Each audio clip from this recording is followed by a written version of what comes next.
자, 오늘은 이제 5월 달에는 이제 가정의 달입니다. 그래서, 어린이날도 있고, 또 어버이날도 있고, 또 부부의 날도 있고, 또 스승의 날도 있고, 여러 날들이 많이 있습니다. 그래서 오늘, 저희 교회에서는 이제 가정주일로, 드리기로 해서, 오늘 가정주일을 드리게 되는데, 여러분들의 가정마다 하나님의 은혜와 평강이 차고 넘치시기를 주님의 이름으로 축원합니다.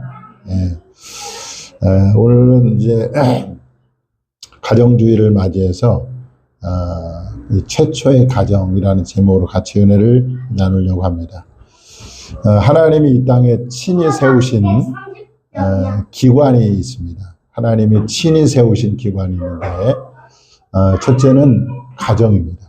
하나님이 가정을 친히 세우셨습니다. 그 다음에 두 번째로는 교회를 하나님이 친히 세우셨습니다. 가정도 그렇고 교회도 그렇고 하나님이 친히 세우셨다는 거예요. 내 교회를 이 반석에 내 교회를 세우리니 마태복음 16장 18절에 그렇게 예수님이 말씀하고 있지 않습니까? 그리고 또 하나가 이 국가를 하나님이 친히 세우셨다는 거예요. 로마서 13장에 보면 이 모든 권세는 하나님께로부터 나왔다. 그러니까 하나님이 세우신 바 되었다. 이렇게 말씀합니다. 그래서 모든 권세들에게 복종해라. 이렇게 바울은 우리에게 가르쳐주고 있습니다. 이렇게 이 땅에 하나님이 친히 세우신 기관, 가정과 교회와 국가를 주님이 세우셨는데 그런데 하나님이 최초로 세우신 이 가정, 이 가정을 제일 먼저 세웠어요. 이 세 가지 기관 중에 가정과 교회와 국가가 있는데 그 셋 중에 제일 먼저 세운 것이 바로 가정입니다. 그러니까 가정은 어떻게 보면 교회보다 우선, 그리고 국가보다 우선인 것이 바로 가정인 것입니다. 그만큼 이 가정이 굉장히 중요합니다. 오늘날 참 많은 가정들이 깨어지는 것을 보게 되는데 가정이 깨어지면 교회도 제대로 설 수가 없고 또 국가도 제대로 설 수가 없는 것입니다. 그래서 가장 기초 단위인 이 가정을 우리가 잘 믿음으로 세워나가야 되는데 하나님께서 최초의 가정을 세우신 과정을 좀 오늘 본문은 우리에게 가르쳐주고 있습니다. 하나님은 흙으로 처음 사람 아담을 창조하시고 그 코에 생기를 불어넣어 주셔서 생명이 되게 하셨다. 성경은 우리에게 가르쳐 주고 있습니다.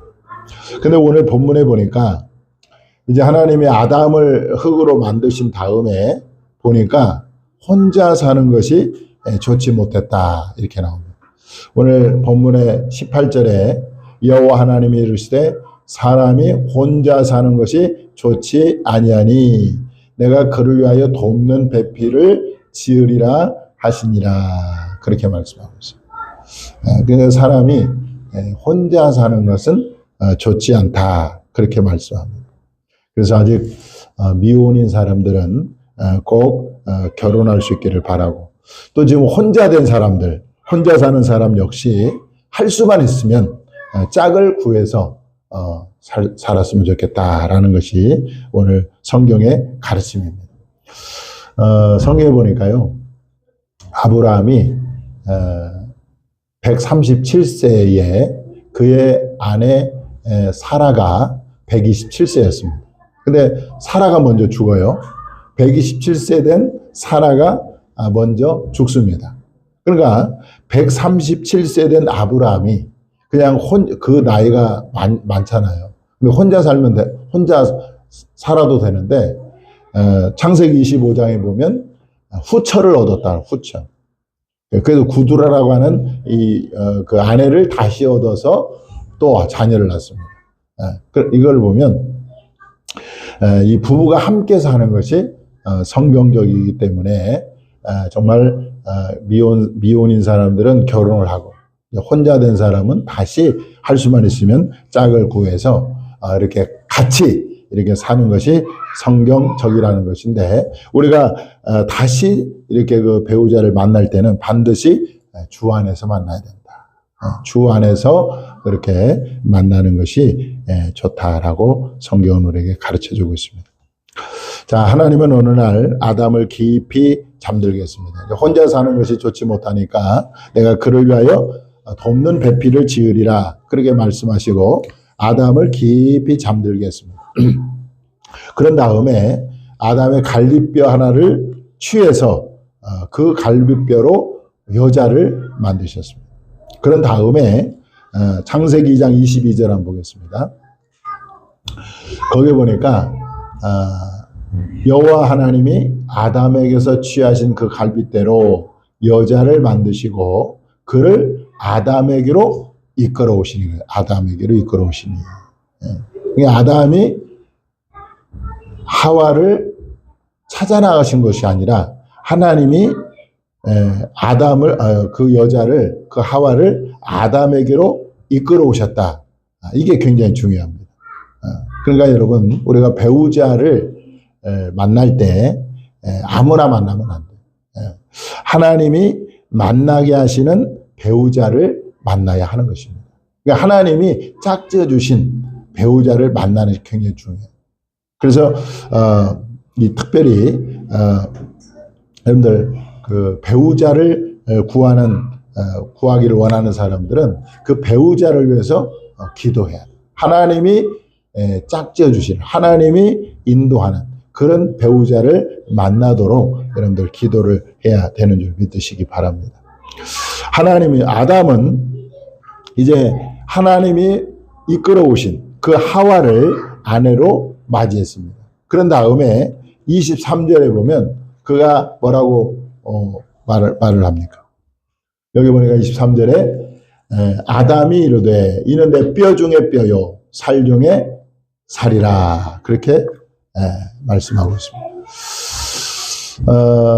아담이 자기 그 하와를 보고 내 뼈 중에 뼈요 살 중에 살이라, 이것을 남자에게서 취하였은즉 여자라 부르리라, 이렇게 말합니다. 그래서 이렇게 함으로써 이제 최초의 가정이 탄생을 한 것입니다.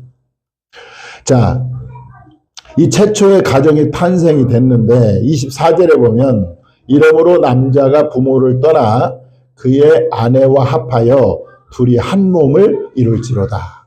부부는 둘이 아니라 한 몸이라고, 한 몸.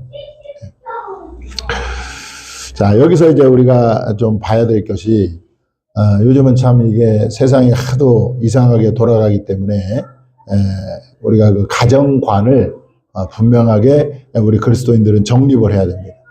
이 가정은 한 남자와 한 여자의 결합으로 이루어진다는 거예요. 이것이 성경이 말하는 가정입니다. 따라서 오늘날 시대 그 조류가 되어 있는 이 동성애는 하나님이 원하시는 그런 가정의 모습이 아니라는 거예요. 따라서 이 기독교인들은 이 동성애를 합법화하는 이 포괄적 차별금지법을 반대를 해야 되고, 또 그 차별금지법을 줄기차게 발의를 하는 그런 정당에 대해서는 우리는 반드시 거기다가 표를 주면 안 된다는 것입니다. 그래서 이 성경적인 가정은 한 남자와 한 여자의 결합으로 이루어진다라는 것을 우리는 이 가치관을 고수를 해야 돼요. 시대가 동성애도 괜찮다 하니까 거기에 따라가면 안 된다는 거예요. 우리는 성경적인 가치관을 가지고 가정을 분명하게 이루어야 한다는 것을 꼭 기억하시기 바랍니다. 최초의 가정이 한 남자와 한 여자로 이루어졌는데 그 가정의 중심에는 누가 있었느냐? 하나님이 계셨다. 하나님. 여러분, 하나님이 그 가정의 중심에 계실 때 그 가정은 평화로운 것입니다. 안정되고 평화로운 거예요. 자, 오늘 25절 보니까 아담과 그의 아내 두 사람이 벌거벗었으나 부끄러워하지 아니하니라. 자, 그들이 벌거벗었습니다. 그런데 부끄러워하지 아니했다. 그들 모습 속에서 두려움이나 또는 수치심이나 이런 게 없어요. 이제 나중에 범죄한 후에 이게 나타나는데 그들이 벌거벗으나 부끄러워하지 않아. 이 말은 그들이 에덴 동산에서 하나님을 섬기면서 평화롭게 살았다는 것을 우리에게 가르쳐주고 있습니다. 그래서 우리가 정말 우리가 가정을 이룰 때 그 가정의 중심에 누구를 모셔야 되느냐? 하나님을 모셔야 돼요. 하나님. 자, 시편 33편 12절을 한번 보겠습니다. 우리 같이 한번 읽어볼까요? 시작. 여호와를 자기 하나님으로 삼은 나라 곧 하나님의 기업으로 선택된 백성은 복이 있도다. 하나님을 자기 가정에 자기 하나님으로 삼는 그런 가정, 그런 나라가 복이 있다. 그렇게 우리에게 가르쳐 주고 있습니다. 이 중심, 하나님을 가정의 중심으로 모셔라 이렇게 말씀을 드렸는데 이 중심이라는 단어가 나와서 말씀드리는 건데 성도는 세 가지 중심의 신앙생활을 해야 된다. 첫째는 따라서 합시다. 말씀 중심. 말씀 중심. 여러분들 말씀 중심의 신앙생활을 해요. 그래서 말씀이 아닌 은사를 쫓아다니면 어떻게 되느냐? 신앙이 병든다는 거예요. 병든다. 자, 두 번째로는 교회 중심, 교회 중심. 따라서 합시다. 교회 중심.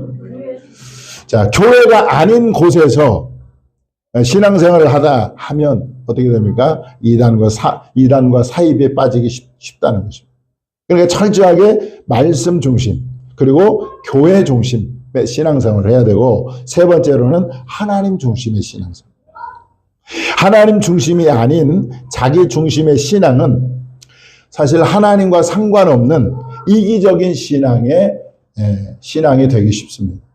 그래서 우리는 세 가지 중심, 말씀 중심, 교회 중심, 하나님 중심의 신앙생활을 할 때 여러분 그 신앙이 건강하고 건전한 신앙이 될 수 있다는 것을 꼭 기억하시기 바랍니다.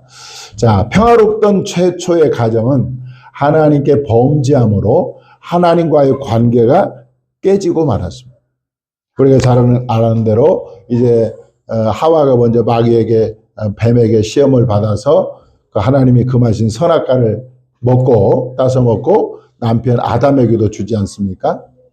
그러므로 인해서 하나님께 범죄함으로 그 하나님과의 평화로운 관계가 깨지고 말았어요.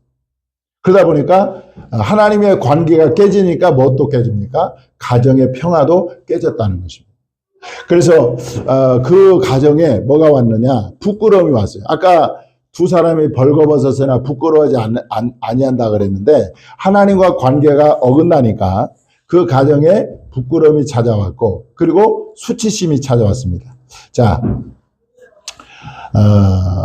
3장 7절에 보면 그들의 눈이 밝아져 자기들이 벗은 줄을 알고 무화과 나무 잎을 엮어 치마로 삼았더라. 부끄러우니까 입으로 치마를 삼아서 입었잖아요. 그리고 수치심 3장 8절에 보면 그들이 그날 바람이 불 때에 동산에 거니시는 여호와 하나님의 소리를 듣고 아담과 그의 아내가 여호와 하나님을 낯을 피하여 동산 나무 사이에 숨은지라. 수치심과 죄책감이 그들에게 엄습했다. 그리고 3장 10절에 보면 내가 이 동산에서 하나님의 소리를 듣고 내가 벗었으므로 두려워하여 숨었나이다. 그러니까 그들에게 두려움이 찾아왔다. 그러니까 하나님과 관계가 깨져버리니까 이 가정의 평화도 깨질 뿐만 아니라 또 세 가지 관계가 깨졌습니다. 첫째는 이 부부 관계가 깨졌어요. 부부 관계. 아담이 처음 하와를 만났을 때 뭐라고 얘기했죠? 내 뼈 중에 뼈요 살 중에 살이라. 그들은 한 마음과 한 몸이 되었습니다. 그런데 이제는 하나님께 죄를 지는 하나님 관계가 깨지니까 아담이 뭐라고 얘기하느냐? 3장 12절에 보면 하나님이 주셔서 나와 함께 있게 하신 그 여자 그가 그 나무의 열매를 내게 주므로 내가 먹었나이다. 그러니까 내가 지금 선악과를 따먹은 것이 하나님이 주신 그 아내 때문에 내가 따먹었다 하면서 아내에게 그 책임을 전가하는 것을 볼 수가 있어요. 아내에게 핑계를 대는 것을 볼 수가 있습니다. 그러니까 그전에는 한 몸, 한 마음이었는데 이제 하나님과 관계가 깨지니까 이 부부 관계도 나뉘게 되고 마음이 나누게 되고 서로를 비난하게 되고 서로를 이렇게 핑계대는 그런 관계가 됐다는 거예요. 자, 두 번째 관계가 깨진 것은 형제 관계가 깨졌습니다. 자, 아담과 하와가 이제 자녀를 낳았잖아요. 가인과 아벨을 낳았는데 이 가인과 가인이 아벨을 쳐서 죽입니다. 형제를 죽여요. 왜 그러나? 물론 이제 원인이 하나님께 제사를 드렸는데 하나님이 가인의 제사는 받지 않고 아벨의 제사를 받으니까 이 가인이 마음이 분이 일어나서 자기 동생 아벨을 또 쳐서 죽이지 않습니까? 그러니까 이 부부 관계도 깨졌지만 이 형제 관계도 깨진 거예요. 왜 그러죠? 하나님 관계가 깨지니까 부부 관계도 형제 관계도 깨진 것을 볼 수가 있습니다. 또 세 번째 깨진 게 있습니다. 자연과의 관계가 깨졌습니다. 자, 오늘 3장 몇 절을 보면은요, 17절.